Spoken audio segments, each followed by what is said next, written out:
సమయాన్ని దృష్టిలో పెట్టుకొని భక్తులందరూ కూడా చాలా సంక్షిప్తంగా చిన్ననే ఉంటుంది, బాంబు విస్ఫోటనం ఎక్కువ ఉంటుంది, అట్లా మాట్లాడాల్సిందిగా కోరుతారు.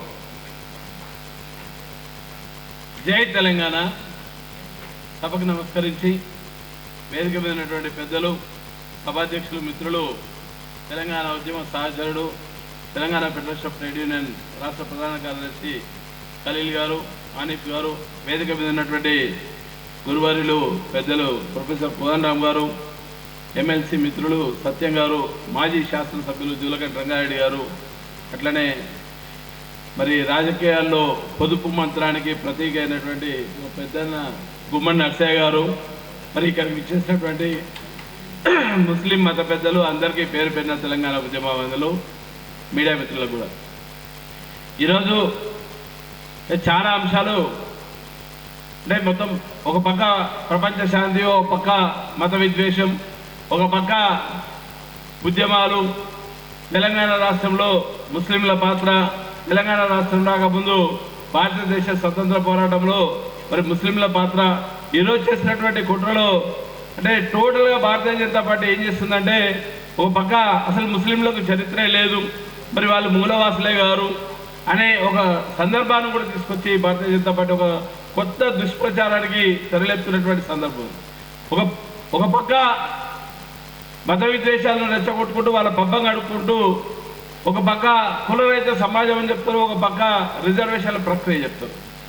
లేటెస్ట్గా జరిగినటువంటి సిద్ధాంతం ఏంటంటే ఒక పొదుపు మంత్రం.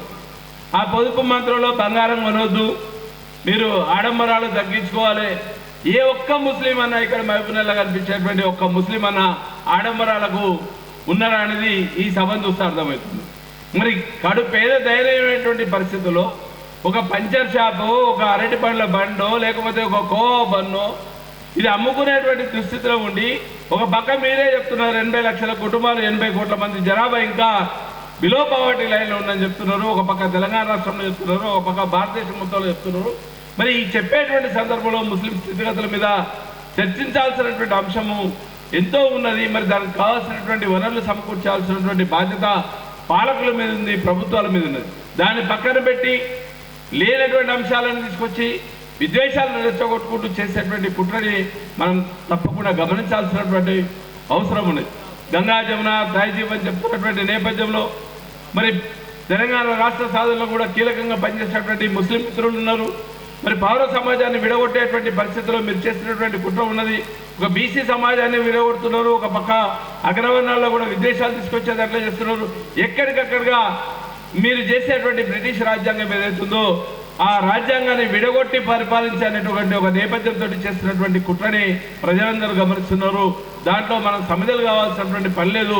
జాగ్రత్తగా గమనించి మన సమయం సందర్భం వచ్చినప్పుడు చూపించాల్సినటువంటి బాధ్యత కర్రగాల్చి వాద ఎట్లా పెట్టాలనేది మనం ఒకటిగా ఉండాలి. ఒక పక్క రేట్లు వేస్తున్నాం, రోజుకు దాదాపుగా ఈ వారంలో ఒక 4 రూపాయలు పెట్రోల్ డీజిల్ మీద పడితే నిత్యావసర వస్తువుల మీద పడేటువంటి బాధ కడు బీదత అయినటువంటి పరిస్థితిలో ఉన్నటువంటి పేదరికంలో ఉన్నటువంటి మరి ముస్లింలు కావచ్చు, హిందువులు కావచ్చు, క్రిస్టియన్స్ కావచ్చు, ప్రజల మీద భారం పడుతున్నటువంటి నేపథ్యంలో దాని గురించి మాట్లాడాల్సినటువంటి విషయాన్ని ఏ ప్రభుత్వం కూడా మాట్లాడతలేదు. ఇక్కడ ఉన్నటువంటి కాంగ్రెస్ ప్రభుత్వం కూడా ధరల నియంత్రణ మీద మాట్లాడతలేదు.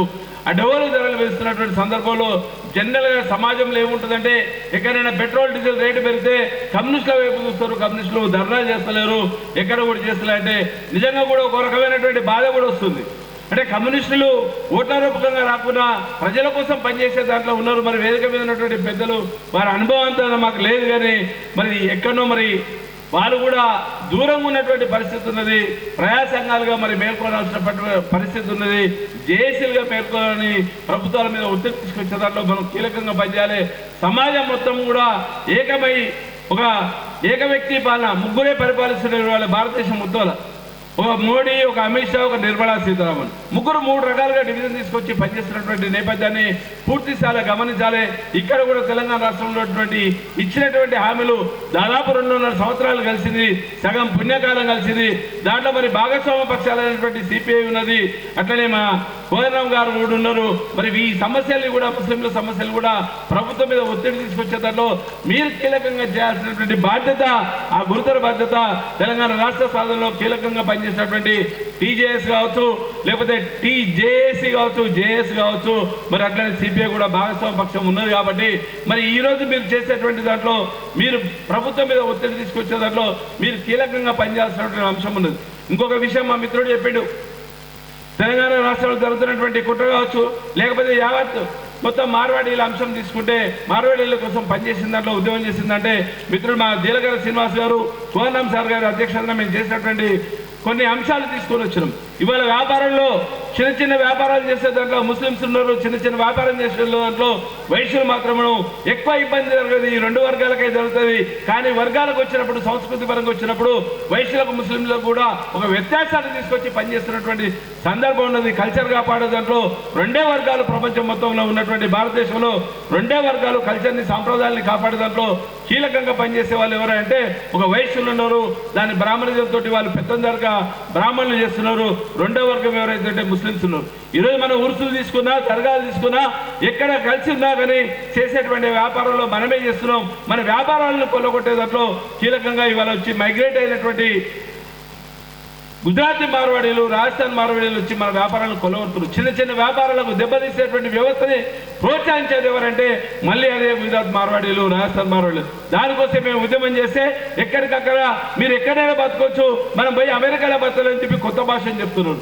అమెరికాలో బతకొచ్చు, ఇంగ్లాండ్లో బతకొచ్చు, భారతదేశంలో కూడా బతకొచ్చు. కానీ మన అస్తిత్వాన్ని దెబ్బతీసేటువంటి క్రమంలో, మన వ్యాపారాన్ని దెబ్బతీసేటువంటి క్రమంలో మనం తరిమికొట్టకపోతే రేపు భవిష్యత్ తరాలకు మనం జవాబుదారుతనమవుతాము. కాబట్టి దాని గురించి ఆలోచించాల్సిన అవసరం ఉందని చెప్పి ముస్లింలతోటి, జేఏసీ తోటి కలిసి పనిచేసి మార్వాడి ఉద్యమంలో కూడా మేము టీఎఫ్టీ కీలకంగా పనిచేస్తాం.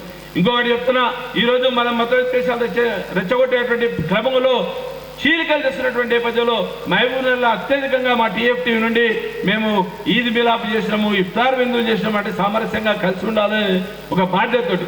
ఇదే కాకుండా మనం తెలంగాణ రాష్ట్రంలో పీర్ల పండుగ ఒక సంస్కృతికి ప్రత్యేకంగా చేస్తున్నటువంటి నేపథ్యంలో టీఎఫ్టీ అంశాన్ని తీసుకొని తెలంగాణ రాష్ట్రంలో అదొక పండుగ, రాష్ట్ర పండుగ గుర్తించాల్సినటువంటి అవసరం ఉందని చెప్పి సోమాజిగూడ ప్రెస్ క్లబ్లో, బషీర్బాగ్ ప్రెస్ క్లబ్లో ఆనిఫ్ ఖలీల్ గారు, మరి కోదండరాం సార్ గారి అధ్యక్షతన పూర్తిస్థాయిలో పనిచేసినాం. రాబోయే నెల రోజుల్లో మరి పీర్ల పండుగ ఉన్నది. దాని విషయాలు కూడా దానికి ఏమంటగడతారంటే సమాజం మొత్తం పీర్ల పండుగ అనేది ముస్లింల పండుగ అని చెప్తారు. కాదు, అది బీద పండుగ, పీర్ల పండుగ. బీసీలు, బహుజనులు అందరూ కలిసి పనిచేస్తారు. అత్యధికంగా 80 నుండి 90% కలిసి పోయే దాంట్లో పీర్ల పండుగ చేసే దాంట్లో హిందువులమే మమేకమే పనిచేస్తాం తప్ప అది ఒక కులానికో జాతికో అంటగట్టేటువంటి సంస్కృతిని తీసుకొచ్చేటువంటి దాంట్లో బీజేపీ కుట్ర చేస్తున్నటువంటి విషయాన్ని గమనించాల్సినటువంటి అవసరం ఉంది. ముస్లింలైనా హిందువులైనా కలిసి పనిచేస్తున్నాం. దాదాపు 80 సంవత్సరాలటువంటి భారతదేశ చరిత్రను మనం తీసుకుంటే స్వాతంత్రం వచ్చి 80 ఏళ్ళైనా ఇంకా అసమానతలు రెచ్చగొట్టే దాంట్లో ఒక మతాన్ని విద్వేషం పట్టుకొని మతపరమైనటువంటి అంశాలను తీసుకొచ్చి పబ్బం గడుపుకునేటువంటి నేపథ్యాన్ని ఇవాళ కేంద్ర ప్రభుత్వం చేస్తున్న దాన్ని ఖండించాల్సినటువంటి అవసరం ఉంది. తప్పకుండా తెలంగాణ ఫెడరేషన్ ఒక కార్మిక సంఘంగా, ప్రజా సంఘాలకు అనుబంధంగా ఎక్కడ ఏ అవసరం ఉన్నా మాది ఇండిపెండెంట్ ఆర్గనైజేషన్గా టీఎఫ్టీ ఇండిపెండెంట్ ఆర్గనైజేషన్గా పనిచేసింది. తెలంగాణ ఉద్యమంలో కీలకంగా పనిచేసాం. తెలంగాణ ఉద్యమకారుల పక్షాన కీలకంగా పనిచేసాం. దాంతోపాటు ముస్లింలు ఉన్నారు. ఒక Telangana federation of trade union అంటే ఒక కాచన్ సత్యనారాయణ గుప్తగా, ఒక ప్రెసిడెంట్గా, ఒక జనరల్ సెక్రటరీగా ఖలీల్ గారిని పెట్టుకున్నాం. అంటే మేము ఏ రకంగా కలిసి ఉన్నటువంటి అనుబంధాన్ని ముస్లిం సోదరులకు చెప్తున్నాం. దాన్ని దృష్టిలో పెట్టుకోవాల్సినటువంటి అవసరం ఉంది. ఇక్కడ ఉన్నటువంటి పార్టీ పెద్దలందరూ కూడా ఇదే విషయాన్ని స్పష్టంగా చేసి తెలంగాణ రాష్ట్రంలో రేపు చెప్పబోయేటువంటి బడ్జెట్ కావచ్చు, లేకపోతే ఇంప్లిమెంట్ చేసే దాంట్లో కీలకంగా పనిచేసే దాంట్లో కూడా ప్రజా సంఘాలందరినీ, మా రాఘవాచారి గారిని, జీలకర్ర శ్రీనివాస్ గారి గారిని అందరూ కూడా కలుపుకొని పోయే విధంగా పనిచేసి దానికి తెలంగాణ రాష్ట్రంలో పూర్తి స్థాయిలో ముస్లింలకు న్యాయం చేసే దాంట్లో మేము కూడా ముందుంటామని చెప్పి ఈ సందర్భంగా తెలియజేస్తూ ఈ అవకాశం కల్పించినటువంటి ఆరిఫ్ గారికి, మరి ఈ సభకు మా ఖలీలకు ప్రత్యేకంగా ధన్యవాదాలు చెప్తూ జై తెలంగాణ, జై భారత్.